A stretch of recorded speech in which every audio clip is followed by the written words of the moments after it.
Ladies and gentlemen, welcome back to the channel. I'm your host, Southern Puma, the jack of all trades, master of none, and in this video, I am going to be reviewing Impact Wrestling's Rebellion 2023.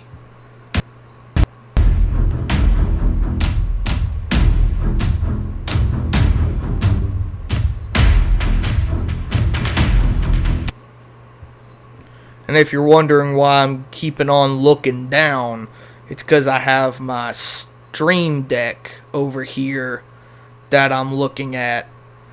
I'm trying to workshop this setup for my YouTube videos. As you can see, the mic is actually in view. And before I begin, be sure to check out all my links in the description down below to my Instagram and Discord. And without any further ado, let's get into the reaction. As the first match on the card, Champagne Singh and Shera versus Heath and Rhino. Champagne Singh, if you didn't know, is formerly Raj Singh. And he's been teaming up with Shera for the past, I don't know how long. It's been forever. Heath and Rhino, you already know. And my prediction is Heath and Rhino to come out on top. Now, keep in mind, I haven't been watching the shows entirely like I used to. Like, I used to watch them all the time, but I don't anymore. And as you can see, this is on the Impact Wrestling website itself. And next match on the card, the Coven versus the Death Dolls. Now this one I'm interested in because before Taya Valkyrie, who was part of the Death Dolls, went to AEW, she teamed up with Rosemary to take on the Coven when the Death Dolls were the Knockouts World Tag Team Champions. They lost the belts to the Coven, and Jessica and Rosemary are looking to get the belts back from the Coven. I don't see that happening at this point in time because they literally just won the belts back not too long ago. So, my prediction for this match in particular is the Coven coming out on top. Next match on the card, X Division Championship on the line as Trey Miguel defends against Johnathan Gresham and Mike Bailey. Now, John Gresham and Mike Bailey have been in a bit of a respect feud type thing where they're just putting on great matches. There's really no heat. Or I wouldn't say no heat. It's more like respect between the two of them. And from what I've seen out of Miguel, like recently in the past month or so, it seems that he's a heel now. When last time I watched, he was a bit of a babyface. And he's going to be like I said, he's going to be defending the title against Gresham and Bailey. I kind of see Miguel retaining in this match because because it's going to be on Gresham and Bailey from what I've been able to tell. The main focus is going to be on these two. And Trey Miguel will probably sneak up behind one of them and get the win. So, final prediction, Trey Miguel. Next match on the card, a last rites match. Oh, God. PCO versus Eddie Edwards with his wife Alicia in his corner. Now, this feud I've been keeping up with on YouTube. Every Saturday, they post highlights from the Impact shows, like full segments from the shows, not the full thing, but like the 20-minute, 10-minute segments of the shows. And I've been keeping up with this feud in particular because I like PCO. And I kind of see PCO winning this, because if you don't know, a last rights match is basically a casket match. And PCO, at this point, is, as you can tell, a Frankenstein's monster. So, this is kind of in PCO's wheelhouse. And Eddie Edwards is trying to... His whole plan is to try to take out PCO because he was part of Eddie Edwards' faction in Honor No More. By the way, they had one of the best theme songs in wrestling in Tidal Wave. Freaking awesome. And PCO, kind of an unkillable monster type. So, in this match in particular, I see PCO coming out with the win, but Eddie Edwards is going to put up one hell of a fight. Next up, Santino's in-ring return. Wait a minute. Okay, this one I didn't know was going to happen. This is a real-time reaction, folks. I did not know this thing was going to happen. So, the design of Alan Angels, Connor from The Ascension, and Diener, with Sami Callihan in their corner, I'm guessing, take on Joe Hendry, Dirty Dango, and Santino. Now, Santino's been an authority figure for Impact ever since... God, I don't remember. I remember when he debuted. I just don't remember the show in particular. But, yeah, I did not know this was going to happen. This is genuine news to me. I've never... Like I said, I haven't been watching Impact for a while, but I'm interested in Rebellion in the match because of the matches I'm going to talk about in a minute, but good God. That's genuinely shocking. I did not know Santino Marella is having an in-ring return. Well, in that case, it immediately, in my opinion, it immediately goes to Marella, Dango, and Hendry. Like, how could it not? I didn't... Damn. That's a shocker. Anyway. Very unprofessional, I know, but I'm going to keep rolling with it. Impact World Tag Team Championship match in an Ultimate X.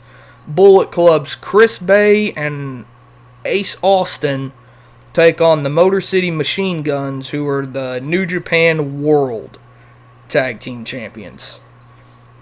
Not the IWGP Tag Team Champions, but basically the American Tag Team Champions. And I kind of see Bullet Club coming out of this one. I don't really have a pick in particular for this match. I mean, it's Ultimate X, so it's in the Guns' favor because they're veterans of that match style.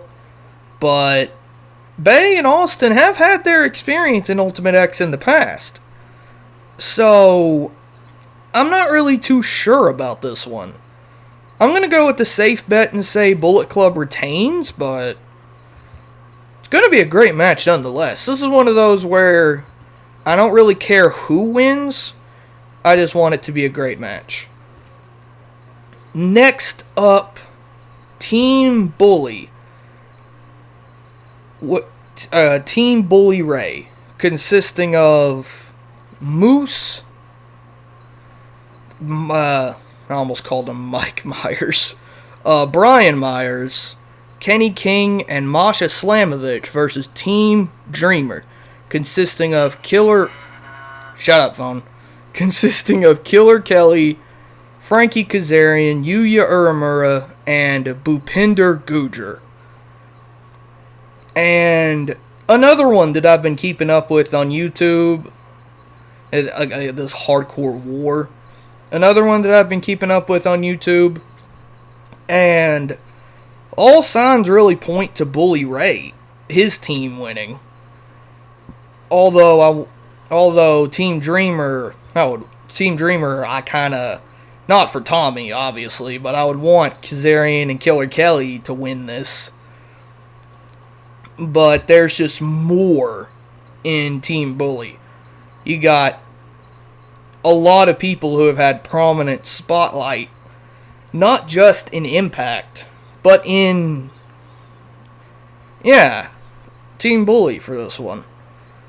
And now, one of the reasons I'm watching this show, Jordynne Grace, Deonna Purrazzo for the now vacant Knockouts World Championship. This is kind of a insane idea because Mickie James, who was the Impact Knockouts champion, relinquished the title on the last episode of Impact, which was yesterday as of me recording this on the 14th. You'll be seeing this on the 15th, so on the Thursday before Rebellion, she relinquished the title. She is no longer the Knockouts World Champion because she has an injury or something. Yeah, it's an injury. I don't know why I said or something. But she has an injury that made her have to relinquish the title. So now it's going to be her. It was going to be a triple threat if she was going to get cleared. But she never got cleared. So it's a singles match for the vacant title. And this is another one. Kind of like the Guns and Bullet Club. I don't really know who's going to win this because these are the top two knockouts in Impact Wrestling. These two are the two faces of the company for the women's division, in my opinion. The two Impact originals in the knockouts division. They're the two top. I don't really know who's going to win, and I frankly don't care. I know that's kind of a cop-out because I predicted the rest of this, but again, there's really no... It's just going to be a banger match. Doesn't matter who wins. And whoever does win gets one hell of an up. And finally, for the Impact World Championship, another vacant title, Kushida takes on Steve Maclin. This one I do have a clear winner for. But let me give you the backstory of this like I did the last one. Josh Alexander, who has gone on to become the longest reigning Impact World Champion in history, had to relinquish the title because of a shoulder injury, which made this match between Kushida and Steve Maclin. This was originally going to be Steve Maclin versus Josh Alexander, with supposedly Steve Maclin beating Josh for the title. Because they had this storyline going on for a couple of months where Steve Maclin was kind of stalking Josh, but not actually coming up to his face and trying to throw hands. Now that Josh ain't the champion anymore, it's kind of obvious. Steve Maclin. That's who I'm picking to win this. Although I wouldn't be upset if Kushida won. Steve Maclin kind of earned it. He's kind of earned it because he's reinvented himself a shit ton in Impact. Like, it's insane. He went from being fired from WWE because his tag partner's a cunt to being in a world title match expected to win in a major wrestling company. It's one of the biggest jumps. It's really crazy. Like, I'm excited. I'm happy for this. And that's going to be it for my predictions. Tell me what y'all think about them in the comments down below. I'll have a review video the Monday after. Or no, on Monday. I'll put it out on Monday after I record it. I'll have a review of it, or not really a review, but like a prediction kind of see if my predictions won. Not really a full-blown review because because here's the thing. I tried reviewing wrestling, but I just couldn't do it. Because when I watch wrestling, I watch it as a fan. I don't watch it as a reviewer. I don't watch it as a YouTuber. I watch wrestling as a fan. I watch it sitting there enjoying the show. Now, there are people that sit there with a notebook writing down every little detail. I don't do that. When I watch a wrestling show, I want to be entertained. And I am. So I'm just going to write down all the people who won. And I'll record a video basically kind of saying who won, essentially. And it's going to be it for this video. Stay tuned Monday when I put out my put out that video that I was just talking about. Click right here to check out some wrestling reactions, over 30 of them. Click right here if you want to see some Puma Speaks. And until next time, see y'all later. Deuces.